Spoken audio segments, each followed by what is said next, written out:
Have you ever noticed how your priorities start to shift as you get older? The people, places, and routines that once felt vital slowly lose their grip, and a surprising kind of freedom begins to emerge. One of the most unexpected shifts for many older adults is this: the realization that you may not actually need friends after 70. Now that might sound a little shocking, even a bit sad at first glance. But stay with me, because it's not about isolation. It's about transformation.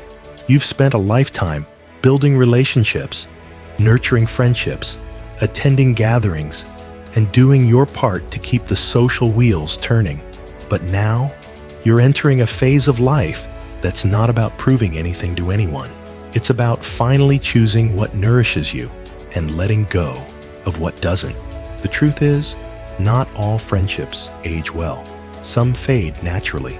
Others become burdens rather than blessings. And then there are the ones that never truly served your soul to begin with.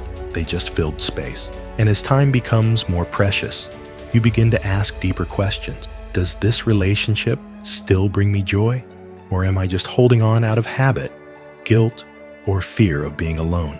This video isn't about encouraging loneliness. Far from it. It's about offering you a new perspective, one rooted in emotional maturity, self-awareness, and the quiet power of choosing your own company. Today, we're going to explore 6 heartfelt reasons why you might feel lighter, more fulfilled, and even happier when you let go of friendships that no longer align with who you've become. So, if you've ever questioned why certain friendships don't feel right anymore, or if you've secretly enjoyed your own company more than the crowd lately, you're in exactly the right place. Let's begin. Reason 1. No need to prove yourself. There's something beautifully liberating about reaching a point in life where you no longer feel the urge to impress anyone. For many people over 70, that shift is one of the greatest gifts aging brings. You've spent decades chasing approval through work, family, community, and friendships. But now, you can finally lay down the armor and ask, what am I still trying to prove? And to whom? In your younger years, friendships often revolved around belonging. You worked hard to stay in social circles, keep up appearances, be the friend who remembered birthdays, showed up to every gathering, returned every call. It wasn't always because you wanted to, but because you felt you had to. Being liked, being included, it mattered. It was tied to your identity, to your self-worth. But now, at this stage of life, something profound happens. Your worth begins to come from within. You no longer need applause to feel complete. The desire to be seen, validated, or approved by others starts to fade. What takes its place is a deeper sense of peace. One that says, I know who I am, and that's enough. Take Harold, for instance. In his early 70s, Harold had recently retired after spending his life in a high-pressure career where networking was everything. He was the guy who always had someone to call, someone to meet, someone to impress. But after stepping away from the daily grind, he realized how little of that social web was truly real.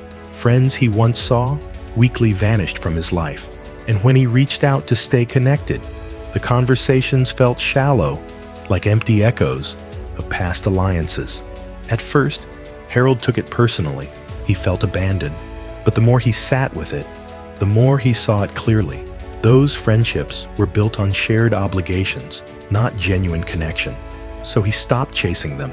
Instead of trying to revive relationships that no longer made sense, Harold turned inward. He picked up hobbies he'd shelved for years, started gardening, took long solo walks, and reconnected with his own thoughts.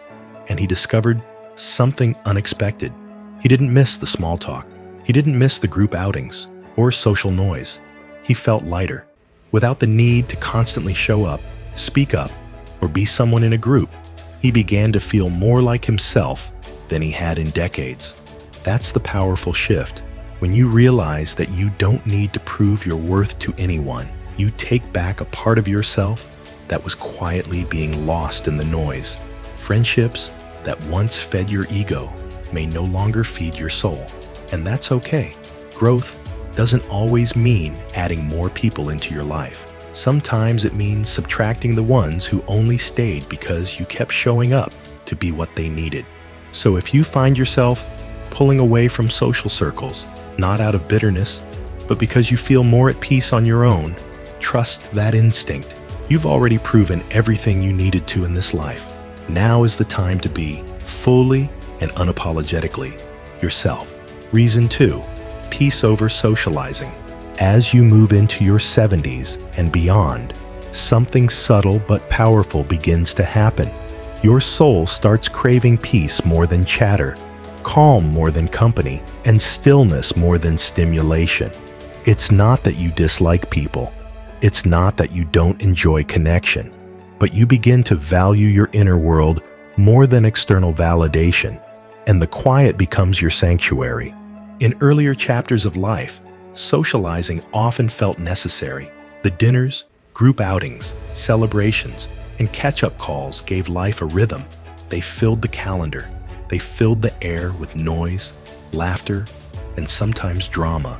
And for a while, it felt good. But with age comes clarity, and one of the clearest realizations is that peace is a kind of wealth few people ever earn. Even the best friendships can come with small costs. The obligation to respond, the expectation to attend, the weight of conversation when all you really want is silence. And over time, even familiar faces can feel more like routines than relationships. Margaret, a vibrant woman of 74, spent most of her adult life surrounded by friends. Her home was the hub for Sunday teas and holiday parties. Her phone never stopped ringing. She was always available for everyone. But slowly, something inside her shifted. Conversations started to feel repetitive. Phone calls left her feeling drained. Group gatherings, once a source of joy, started to feel like emotional chores. One afternoon, Margaret sat through a lunch where her friends spent 2 hours complaining about health, politics, and distant relatives. She smiled, nodded, and listened. But on her drive home, she realized that she didn't feel connected. She felt tired, not the kind of tired a nap could fix, but the kind that comes from too much noise and not enough soul. So she made a quiet decision. She stopped saying yes when she meant maybe. She started choosing long walks in the park over lunches in crowded cafes. She read books on her porch instead of chatting on the phone. And instead of forcing herself to keep friendships alive out of guilt, she gave herself permission to let them go gently. What Margaret discovered was profound. The quiet wasn't lonely, it was healing. She began to notice the sound of birds again, the beauty of sunsets, the joy of her own company. And with each passing week, her energy returned. Not the energy to entertain or impress, but the energy to be present, grounded, and free. This is the wisdom that only time can teach. That peace is not the absence of people, but the presence of yourself. That you don't have to be constantly connected to be content. That solitude isn't something to fix, it's something to treasure. So if you're feeling less drawn to social plans and more drawn to your own stillness, honor that. You're not becoming antisocial, you're becoming whole. And in that quiet space, you'll find a richness that noisy rooms and crowded calendars could never give you. Peace, after all, is the truest form of connection with yourself. Reason 3, fewer disappointments. As you age, your tolerance for disappointment quietly shrinks. You've seen too much, felt too deeply, and given too generously to keep extending yourself where the return is silence. One of the unexpected gifts of growing older is the clarity to see relationships for what they truly are, without the rose-colored lenses of hope or habit. And often, what you find is that fewer friendships mean fewer heartaches. Friendships in earlier life stages are often filled with energy and optimism. You call, they call. You show up, they show up. But over time, life changes people, and not always in the same direction. What once felt like strong, balanced relationships can turn into one-sided arrangements. And the older you get, the more painful those imbalances can feel. By 70, many people realize that not all friendships are built to last. Some were forged in convenience, others in circumstance. What remains are often the ones that withstood the seasons, but even those can shift. You might start to notice you're the one initiating every conversation.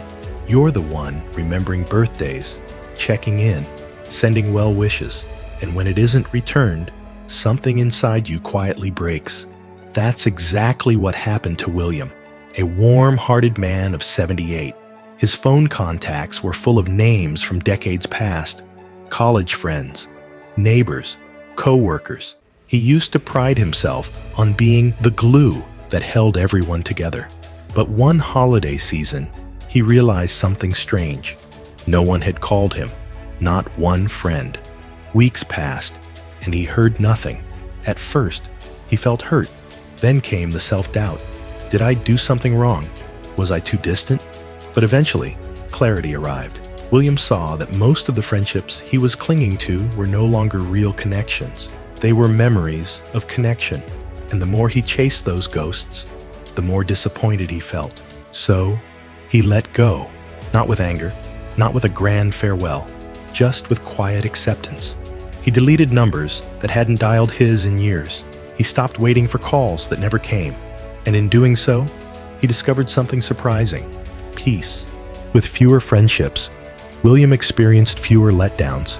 He no longer felt anxious when his birthday came and went with few acknowledgments. He didn't sit by the phone, waiting for an update from someone who hadn't checked in since last winter.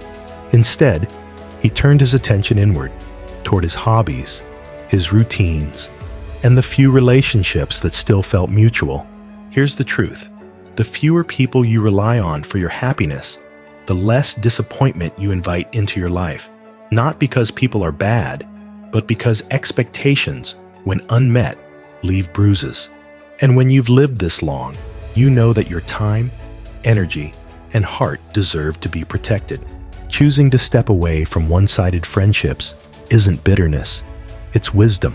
It's the courage to release what no longer feeds your spirit, and the grace to stop expecting from those who've stopped showing up. You don't need a full table to feel full inside. Sometimes just clearing the space of hollow connections makes room for something deeper.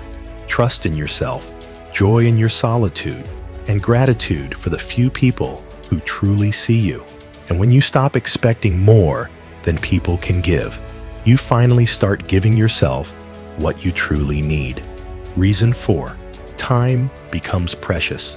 There's something that shifts in your perspective after 70. You begin to understand time not as an endless river, but as a sacred stream. Every hour holds more meaning, every decision more weight. And the older you get, the more clearly you see that how you spend your time is one of the most important choices you make each day. In youth, time feels abundant. We waste it without guilt, spend it on people who drain us, and give it away for the sake of appearances. We say yes to invitations we don't enjoy, stay in conversations that bore us, and maintain friendships that feel more like chores than connections. But in later life, time becomes a treasure, and with that treasure comes a powerful clarity. You start asking yourself, is this how I want to spend my day? And more often than not, the honest answer is no. That's what happened to Richard, an 81-year-old man who once had a packed social calendar. From community lunches to birthday dinners, he was always out and about. People knew him as the cheerful, reliable guest, the one who never said no. But over time, Richard noticed something. The joy was fading. Conversations felt repetitive. The get-togethers that once energized him now left him feeling tired, drained, and disconnected. One afternoon, after returning from a particularly dull lunch, filled with small talk and complaints, Richard sat on his porch in silence. He realized that he had spent 2 precious hours listening to people rehash the same stories and dramas from last month. He could have spent that time walking by the lake, painting in his garage, or calling his granddaughter. Instead, he had given it away. And for what? That moment changed everything. From that day on, Richard made a quiet vow to himself: no more giving his time away out of obligation. He began to politely decline invitations that didn't excite him. He stopped answering every phone call immediately. He chose to spend his hours in ways that felt meaningful to him. He took up photography again. He joined a small gardening club where the conversations felt fresh and genuine. He even started journaling at sunrise, savoring those early hours before the world stirred. What surprised him most wasn't how much time he had, it was how good it felt to be intentional with it. And that's the lesson many people overlook. Friendships, especially the ones built on habit rather than heart, can quietly consume our most precious resource, time. They ask for pieces of us, often without giving anything meaningful in return. But when you realize just how finite your time is, you start to guard it like gold. It's not selfish, it's sacred. At this stage in life, every day is a gift. And when you begin to choose how you spend your time, deliberately, joyfully, you discover that life feels lighter, more beautiful. You no longer count how many people are in your circle. You count how many peaceful mornings you've had, how many books you've read, how many sunsets you've truly watched without distraction. So if you're ever unsure about whether to keep showing up for someone or something that no longer brings joy, ask yourself the simplest, most powerful question of all. Is this how I want to spend my time? Because the answer will tell you everything. Reason 5. Companionship from within. As the years go by, something extraordinary begins to unfold, something that society doesn't often talk about. It's the quiet emergence of a deeper relationship with the one person who's always been there, yourself. In a world that often equates happiness with constant connection, we rarely hear the truth that the most powerful companionship you can ever experience doesn't come from others, it comes from within. Throughout life, we're taught to measure our joy by how many friends we have, how many invitations we receive, how many voices surround us. But after 70, you realize something wiser and far more beautiful. Peace doesn't come from a crowded room. It comes from being comfortable in your own presence. Eleanor, a 76-year-old woman, used to be what people would call a social butterfly. Her days were filled with phone calls, lunch dates, and group outings. If there was an event, she was there. She loved the energy of being surrounded by others, or so she thought. Over time, though, she started feeling differently. The conversations felt forced. The laughter felt a little less sincere. And more than anything, she noticed how drained she felt afterward, like she had to perform, smile, and show up, even when her spirit longed for stillness. One afternoon, after returning home from yet another brunch, where she barely got a word in, Eleanor sat in her garden and asked herself a question she hadn't dared to face before. Do I even enjoy this anymore? The answer, to her surprise, was no. So she stopped chasing connection and started nurturing it from the inside out. She began waking up slowly with a warm cup of tea and no rush to check her phone. She journaled in the mornings, reflecting on her thoughts and emotions with honesty. She took long walks without calling anyone, just listening to the sound of her own breath and the crunch of leaves beneath her feet. At first, it felt unfamiliar, but with time, it became sacred. What Eleanor discovered wasn't loneliness, it was liberation. She learned that she could be her own best listener, her own source of joy, her own reminder of how far she'd come. She found comfort in silence, power in solitude, and meaning in her daily rituals. And slowly, the need to constantly seek companionship began to fade. Not because she didn't enjoy people, but because she no longer needed them to feel whole. That's the quiet magic of self-connection. When you stop filling every space with someone else's voice, you finally hear your own. When you stop depending on others to validate your day, your time, your worth, you begin to live with intention. And from that place, you attract only what aligns with your peace. Whether that's one cherished friendship or simply a deeper relationship with yourself, the result is the same: fulfillment. So if you've ever feared that letting go of friendships means ending up alone, remember this: solitude is not a punishment. It's a privilege, a place where you rediscover your strength your softness, and your story. And the older you get, the more you'll realize the best company you'll ever keep is the one that's been with you all along. Reason 6. Letting go for fulfillment. There's a quiet kind of power that comes with age. The power to choose simplicity over noise, depth over distractions, and fulfillment over obligation. And one of the most overlooked truths about happiness after 70 is this: sometimes letting go is the most freeing thing you can do. Letting go doesn't mean isolating yourself. It means giving yourself permission to release what no longer nourishes your spirit.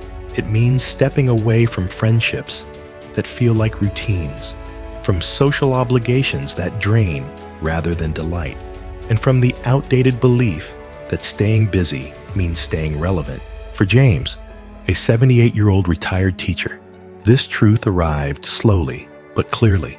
He had always been a social man, known for his warm personality, his ability to strike up conversations anywhere, and his dedication to staying in touch with old friends.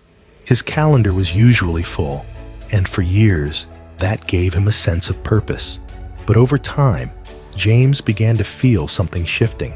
He started noticing how tired he felt after certain phone calls, how repetitive the conversations became, how some gatherings, once anticipated, now left him feeling strangely alone, even in a crowd. He realized that many of the friendships he had maintained were no longer built on real connection. They were built on habit. One afternoon, after attending a lunch that felt more like an obligation than a joy, James sat on his porch and asked himself a question that changed everything. What if I stopped trying so hard? It was a radical thought, but also a liberating one.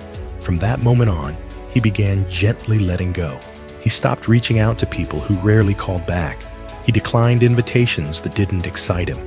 He made space, physical, mental, emotional, for what truly mattered. And in that space, something beautiful happened. James discovered new passions he hadn't made time for in years. He started gardening again, joined a small writing group at the library, and spent peaceful mornings reading on his porch with no interruptions. His days became slower, simpler, and deeply satisfying. The weight of forced friendships lifted, and in its place, he found clarity. This wasn't loneliness. This was freedom. Letting go gave James room to breathe, to focus on his own joy, and to live more intentionally. He began to attract the kind of connections that didn't require effort to sustain. People who valued authenticity over performance, who respected his space, and brought ease rather than obligation. That's the quiet truth we often miss. When you let go of what no longer fits your life, you create room for what truly fulfills you. You stop measuring your worth by how many people you keep around and start measuring it by how peacefully you live. You've earned that peace. You've lived through the noise, the expectations, the pressures. Now, you get to choose something different, a life that feels lighter, a rhythm that's your own, a space where you don't owe anyone explanations, and where the only approval you need is your own. Letting go isn't giving up, it's growing up in the most empowering way. And after 70, it's not just a choice, it's a gift. Final thoughts. As we come to the end of this journey together, I invite you to take a deep breath and really sit with everything we've just explored. This isn't just a conversation about friendships. It's about freedom, growth, and self-respect. It's about understanding that life after 70 isn't about loss. It's about refinement. It's about choosing peace over pressure, presence over pretense, and connection over obligation. The world has long taught us that the more people we surround ourselves with, the more fulfilled we'll be. But as we age, the truth becomes clear. What truly matters isn't how many people we know, but how well we know ourselves. You've likely spent decades tending to others, raising families, managing responsibilities, nurturing friendships, even when they took more from you than they gave. But now is your time to turn that same energy inward, to prioritize your joy, to protect your peace, to honor your own rhythm without apology. Every reason we explored, whether it's no longer needing to prove yourself, valuing peace over socializing, experiencing fewer disappointments, protecting your time, finding companionship within, or letting go to make room for joy, is a reminder that aging doesn't make you less. It makes you more selective, more self-aware, more intentional, and perhaps most importantly, more free. So let me ask you, which part of this message resonated the most with you? Was there a moment, a story, a reflection that felt like it was speaking directly to your heart? I would love for you to share it in the comments below. Whether it's one word or a full story, your voice matters. Your experiences matter. This space we've created here is for you to feel seen, to feel heard, and to feel reminded that you are never alone. Even in solitude, you are part of a growing community of people who are choosing to live life on their own terms, with less noise and more meaning. If this video helped you see your life a little differently, or gave you the permission you didn't even realize you needed, please consider liking it, subscribing, and sharing it with someone else who might be quietly carrying the same questions. Thank you for being here. Thank you for listening. And thank you for honoring yourself in this chapter of life with the same love, patience, and wisdom you've always given to others. We'll see you in the next video with more insights, more stories, and more reminders that aging isn't an ending. It's a return to who you were always meant to be.